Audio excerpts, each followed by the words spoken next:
ओम शांति। 14 फरवरी 2025 बाबा के महावाक्य। मीठे बच्चे, तुम्हें श्रीमत मिली है कि आत्म अभिमानी बन बाप को याद करो। किसी भी बात में तुम्हें आर्ग्यू नहीं करना है। प्रश्न: बुद्धि योग स्वच्छ बन बाप से लग सके, उसकी युक्ति कौन सी रची हुई है? उत्तर: 7 दिन की भट्टी। कोई भी नया आता है तो उसे 7 दिन के लिए भट्टी में बिठाओ, जिससे बुद्धि का किचड़ा निकले और गुप्त बाप, गुप्त पढ़ाई और गुप्त वर्षे को पहचान सके। अगर ऐसे ही बैठ गए तो मूंझ जाएंगे, समझेंगे कुछ नहीं। गीत जाग सजनिया जाग। ओम शांति। बच्चों को ज्ञानी तो आत्मा बनाने के लिए ऐसे ऐसे जो गीत हैं वह सुनाकर फिर उसका अर्थ करना चाहिए, तो वाणी खुलेगी। मालूम पड़ेगा कि कहाँ तक सृष्टि के आदि मध्य अंत का ज्ञान बुद्धि में है। तुम बच्चों की बुद्धि में तो ऊपर से लेकर मूल वतन, सूक्ष्म वतन, स्थूल वतन के आदि मध्य अंत का सारा राज जैसे कि चमकता है। बाप के पास भी यह ज्ञान है जो तुमको सुनाते हैं। यह है बिल्कुल नया ज्ञान। भल शास्त्र आदि में नाम है, परंतु वह नाम लेने से अटक पड़ेंगे, डिबेट करने लग पड़ेंगे। यहाँ तो बिल्कुल सिंपल रीति समझाते हैं। भगवान वाच, मुझे याद करो, मैं ही पतित पावन हूँ।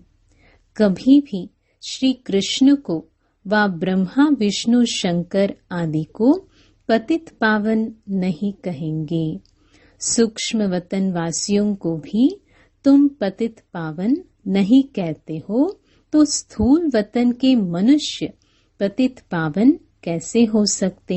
यह ज्ञान भी तुम्हारी बुद्धि में ही है। शास्त्रों के बारे में चास्ती आर्ग्यू करना अच्छा नहीं है। बहुत वाद विवाद हो जाता है। एक दो को लाठियां भी मारने लग पड़ते हैं। तुमको तो बहुत सहज समझाया जाता है। शास्त्रों की बातों में टू मच नहीं जाना है। मूल बात है ही आत्म अभिमानी बनने की। अपने को आत्मा समझना है और बाप को याद करना है। यह श्रीमत है मुख्य, बाकी है डिटेल। बीज कितना छोटा है, बाकी झाड़ का विस्तार है। जैसे बीज में सारा ज्ञान समाया हुआ है, वैसे यह सारा ज्ञान भी बीज में समाया हुआ है। तुम्हारी बुद्धि में बीज और झाड़ आ गया है। जिस प्रकार तुम जानते हो और कोई समझ न सके। झाड़ की आयु ही लंबी लिख दी है। बाप बैठ बीज और झाड़ व ड्रामा चक्र का राज समझाते हैं। तुम हो स्वदर्शन चक्रधारी। कोई नया आए, बाबा महिमा करे कि स्वदर्शन चक्रधारी बच्चों, तो कोई समझ न सके। वह तो अपने को बच्चे ही नहीं समझते हैं। यह बाप भी गुप्त है तो नॉलेज भी गुप्त है, वर्षा भी गुप्त है। नया कोई भी सुनकर मूंझ पड़ेंगे, इसलिए 7 दिन की भट्टी में बिठाया जाता है। यह जो 7 रोज भागवत व रामायण आदि रखते हैं, वास्तव में यह इस समय 7 दिन के लिए भट्टी में रखा जाता है तो बुद्धि में जो भी सारा किचड़ा है वह निकाले और बाप से बुद्धि योग लग जाए। यहाँ सब है रोगी। सतयुग में यह रोग होते नहीं। यह आधा कल्प का रोग है। 5 विकारों का रोग बड़ा भारी है। वहाँ तो देही अभिमानी रहते हैं। जानते हो हम आत्मा एक शरीर छोड़ दूसरा लेती है। पहले से साक्षात्कार हो जाता है। अकाली मृत्यु कभी होता नहीं। तुमको काल पर जीत पहनाई जाती है। काल काल महाकाल कहते हैं। महाकाल का भी मंदिर होता है। सिख लोगों का फिर अकाल तख्त है। वास्तव में अकाल तख्त यह ब्रिकटी है जहाँ आत्मा विराजमान होती है। सभी आत्माएं इस अकाल तख्त पर बैठी हैं। यह बाप बैठ समझाते हैं। बाप को अपना तख्त तो है नहीं, वह आकर इनका यह तख्त लेते हैं। इस तख्त पर बैठकर तुम बच्चों को ताऊसी तख्त नशीन बनाते हैं। तुम जानते हो वह ताऊसी तख्त कैसा होगा जिस पर लक्ष्मी नारायण विराजमान होते होंगे। ताऊसी तख्त तो गाया हुआ है ना। विचार करना है उनको भोलानाथ भगवान क्यों कहा जाता है। भोलानाथ भगवान कहने से बुद्धि ऊपर चली जाती है। साधु संत आदि अंगुली से इशारा भी ऐसे देते हैं ना कि उनको याद करो। यथार्थ रीति तो कोई जान नहीं सकते। अभी पतित पावन बाप सम्मुख में आकर कहते हैं, मुझे याद करो तो तुम्हारे विक्रम विनाश हो जाएं। गारंटी है। गीता में भी लिखा हुआ है, परंतु तुम गीता का एक मिसाल निकालेंगे तो वह 10 निकालेंगे, इसलिए दरकार नहीं है। जो शास्त्र आदि पढ़े हुए हैं वह समझेंगे, हम लड़ सकेंगे। तुम बच्चे जो इन शास्त्रों आदि को जानते ही नहीं हो, तुम्हें उनका कभी नाम भी नहीं लेना चाहिए। सिर्फ बोलो, भगवान कहते हैं मुझ अपने बाप को याद करो, उनको ही पतित पावन कहा जाता है। गाते भी हैं पतित पावन सीताराम। सन्यासी लोग भी जहाँ तहाँ धुन लगाते रहते हैं। ऐसे मत मतांतर तो बहुत है ना। यह गीत कितना सुंदर है। ड्रामा प्लान अनुसार कलप कलप ऐसे गीत बनते हैं जैसे कि तुम बच्चों के लिए ही बनाए हुए हैं। ऐसे ऐसे अच्छे अच्छे गीत हैं जैसे नैनहीन को राह दिखाओ प्रभु। प्रभु कोई श्री कृष्ण को थोड़ी कहते हैं। प्रभु व ईश्वर निराकार को ही कहेंगे। यहाँ तुम कहते हो बाबा परम पिता परमात्मा है तो वह भी आत्मा न। भक्ति मार्ग में बहुत टू मच चले गए हैं। यहाँ तो बिल्कुल सिंपल बात है, अलफ और बे। अलफ अल्लाह, बे बादशाही, इतनी तो सिंपल बात है। बाप को याद करो तो तुम स्वर्ग के मालिक बनेंगे। बरोबर यह लक्ष्मी नारायण स्वर्ग के मालिक संपूर्ण निर्विकारी थे, तो बाप को याद करने से ही तुम ऐसा संपूर्ण बनेंगे। जितना जो याद करते हैं और सर्विस करते हैं उतना वह ऊंच पद पाते हैं। वह समझ में भी आता है। स्कूल में स्टूडेंट्स समझते नहीं है क्या कि हम कम पढ़ते हैं। जो पूरा अटेंशन नहीं देते हैं तो पिछाड़ी में बैठे रहते हैं तो जरूर फेल हो जाएंगे। अपने आप को रिफ्रेश करने के लिए ज्ञान के जो अच्छे अच्छे गीत बने हुए हैं उन्हें सुनना चाहिए। ऐसे ऐसे गीत अपने घर में रखने चाहिए। किसको इस पर समझा भी सकेंगे कैसे माया का फिर से परछाया पड़ता है। शास्त्रों में तो यह बातें हैं नहीं कि कल्प की आयु 5000 वर्ष है। ब्रह्मा का दिन और ब्रह्मा की रात आधा आधा है। यह गीत भी कोई ने तो बनवाए हैं। बाप बुद्धिवानों की बुद्धि है तो कोई की बुद्धि में आया है जो बैठ बनाया है।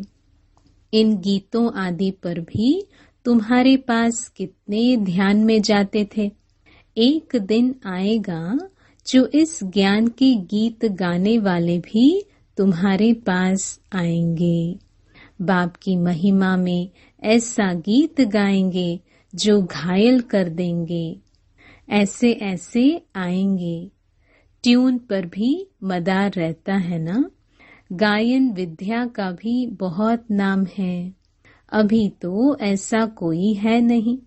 सिर्फ एक गीत बनाया था, कितना मीठा कितना प्यारा। बाप बहुत ही मीठा बहुत ही प्यारा है, तब तो सब उनको याद करते हैं। ऐसे नहीं कि देवताएं उनको याद करते हैं। चित्रों में राम के आगे भी शिव दिखाया है। राम पूजा कर रहा है। यह है रॉन्ग। देवताएं थोड़ी किसको याद करते हैं। याद मनुष्य करते हैं। तुम भी अभी मनुष्य हो, फिर देवता बनेंगे। देवता और मनुष्य में रात दिन का फर्क है। वही देवताएं फिर मनुष्य बनते हैं। कैसे चक्र फिरता रहता है किसको भी पता नहीं है। तुमको अभी पता पड़ा है कि हम सच सच देवता बनते हैं। अभी हम ब्राह्मण हैं, नई दुनिया में देवता कहलाएंगे। अभी तुम वंडर खाते हो। यह ब्रह्मा खुद ही जो इस जन्म में पहले पुजारी था, श्री नारायण की महिमा गाते थे। नारायण से बड़ा प्रेम था। अब वंडर लगता है हम सो बन रहे हैं। तो कितना खुशी का पारा चढ़ना चाहिए। तुम हो अननोन वॉरियर्स, नॉन वायलेंस। सचमुच तुम डबल अहिंसक हो। ना काम कटारी ना वह लड़ाई। काम अलग है, क्रोध अलग चीज है। तो तुम हो डबल अहिंसक। नॉन वायलेंस सेना। सेना अक्षर से उन्होंने फिर सेनाएं खड़ी कर दी है। महाभारत लड़ाई में मेल्स के नाम दिखाए हैं, फीमेल्स नहीं है। वास्तव में तुम हो शिव शक्तियां। मेजॉरिटी तुम्हारी होने कारण शिव शक्ति सेना कहा जाता है। यह बातें बाप ही बैठ समझाते हैं। अभी तुम बच्चे नव युग को याद करते हो।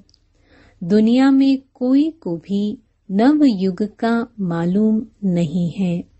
वह तो समझते हैं नव युग 40,000 वर्ष बाद आएगा। सतयुग नवयुग है, यह तो बड़ा क्लियर है। तो बाबा राय देते हैं ऐसे ऐसे अच्छे गीत भी सुनकर रिफ्रेश होंगे और किसको समझाएंगे भी। यह सब युक्तियां हैं। इनका अर्थ भी सिर्फ तुम ही समझ सकते हो। बहुत अच्छे अच्छे गीत हैं अपने को रिफ्रेश करने के लिए। यह गीत बहुत मदद करते हैं। अर्थ करना चाहिए तो मुख भी खुल जाएगा, खुशी भी होगी। बाकी जो जास्ती धारणा नहीं कर सकते हैं उनके लिए बाप कहते हैं घर बैठे बाप को याद करते रहो। गृहस्थ व्यवहार में रहते सिर्फ यह मंत्र याद रखो, बाप को याद करो और पवित्र बनो। आगे पुरुष लोग पत्नी को कहते थे भगवान को तो घर में भी याद कर सकते हैं, फिर मंदिरों आदि में भटकने की क्या दरकार है। हम तुमको घर में मूर्ति दे देते हैं, यहाँ बैठ याद करो, धक्का खाने क्यों जाती हो। ऐसे बहुत पुरुष लोग स्त्रियों को जाने नहीं देते थे। चीज तो एक ही है, पूजा करना है और याद करना है। जबकि एक बार देख लिया फिर तो ऐसे भी याद कर सकते हैं। श्री कृष्ण का चित्र तो कॉमन है, मोर मुकुटधारी। तुम बच्चों ने साक्षात्कार किया है कैसे वहाँ जन्म होता है, वह भी साक्षात्कार किया है, परंतु क्या तुम उसका फोटो निकाल सकते हो? एक्यूरेट कोई निकाल न सके। दिव्य दृष्टि से सिर्फ देख ही सकते हैं, बना नहीं सकते। हाँ, देखकर वर्णन कर सकते हो, बाकी वह पेंट आदि नहीं कर सकते। भल होशियार पेंटर हो, साक्षात्कार भी करे तो भी एक्यूरेट फीचर्स निकाल न सके। तो बाबा ने समझाया कोई से आर्ग्यू जास्ती नहीं करना है, बोलो तुमको पावन बनने से काम, और शांति मांगते हो तो बाप को याद करो और पवित्र बनो। पवित्र आत्मा यहाँ रह न सके, वह चली जाएगी वापस। आत्माओं को पावन बनाने की शक्ति एक बाप में है और कोई पावन बना नहीं सकता। तुम बच्चे जानते हो यह सारी स्टेज है, इस पर नाटक होता है। इस समय सारी स्टेज पर रावण का राज्य है, सारे समुद्र पर सृष्टि खड़ी है। यह बेहद का टापू है, वह है हद के, यह है बेहद की बात, जिस पर आधा कल्प दैवी राज्य, आधा कल्प आसुरी राज्य होता है। यूं खंड तो अलग अलग है, परंतु यह है सारी बेहद की बात। तुम जानते हो हम गंगा जमुना नदी के मीठे पानी के कंठे पर ही होंगे। समुद्र आदि पर जाने की दरकार नहीं रहती। यह जो द्वारका कहते हैं वह कोई समुद्र के बीच होती नहीं है। द्वारका कोई दूसरी चीज नहीं है। तुम बच्चों ने सब साक्षात्कार किए हैं। शुरू में यह संदेशी और गुलजार बहुत साक्षात्कार करती थी।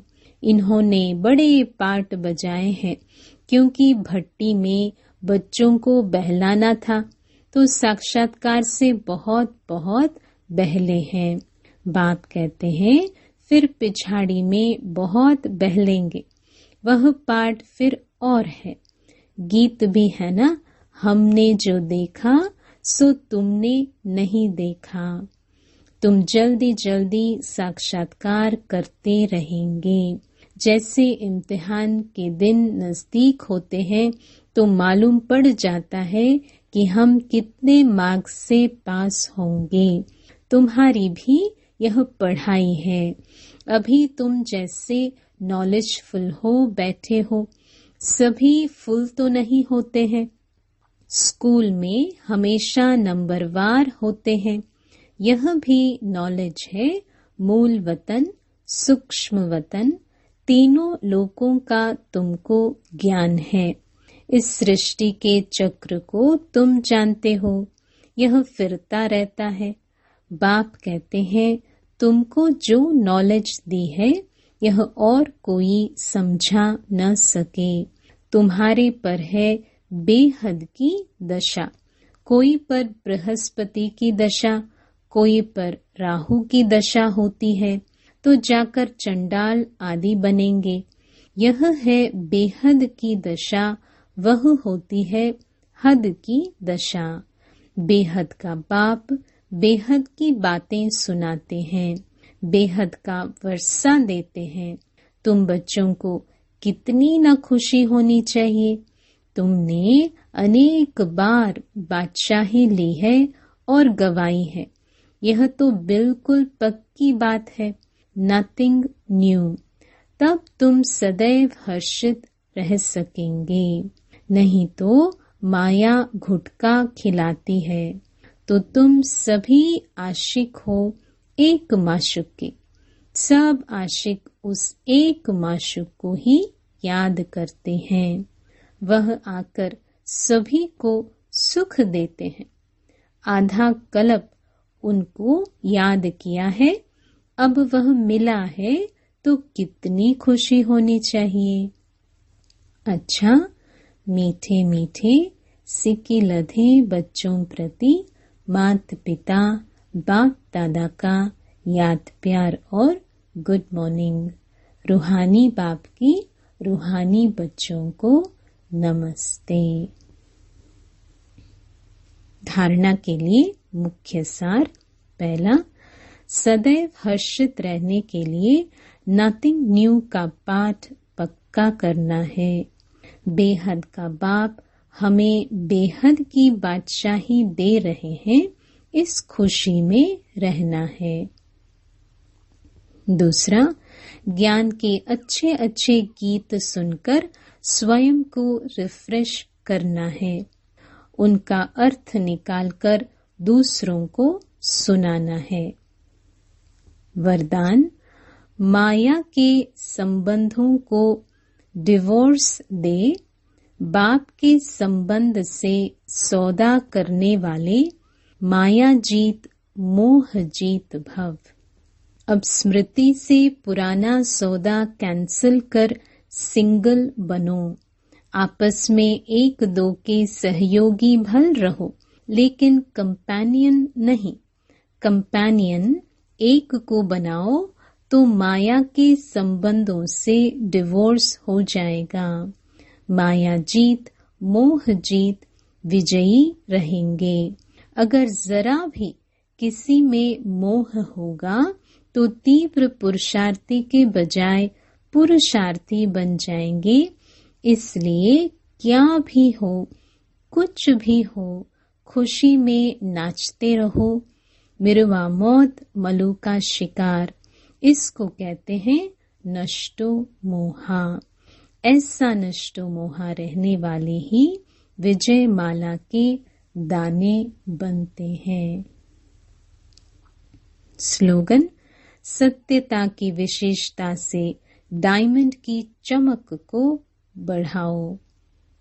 अव्यक्त इशारे, एकांत प्रिय बनो, एकता और एकाग्रता को अपनाओ। बाप दादा चाहते हैं कि हर एक बच्चा एक रस श्रेष्ठ स्थिति के आसनधारी, एकांतवासी, अशरीरी, एकता स्थापक, एक नामी, इकोनॉमी का अवतार बने। एक दो के विचारों को समझ सम्मान दे, एक दो को इशारा दे, लेन देन कर आपस में संगठन की शक्ति का स्वरूप प्रत्यक्ष करें, क्योंकि आपके संगठन के एकता की शक्ति सारे ब्राह्मण परिवार को संगठन में लाने के निमित्त बनेगी। ओम शांति।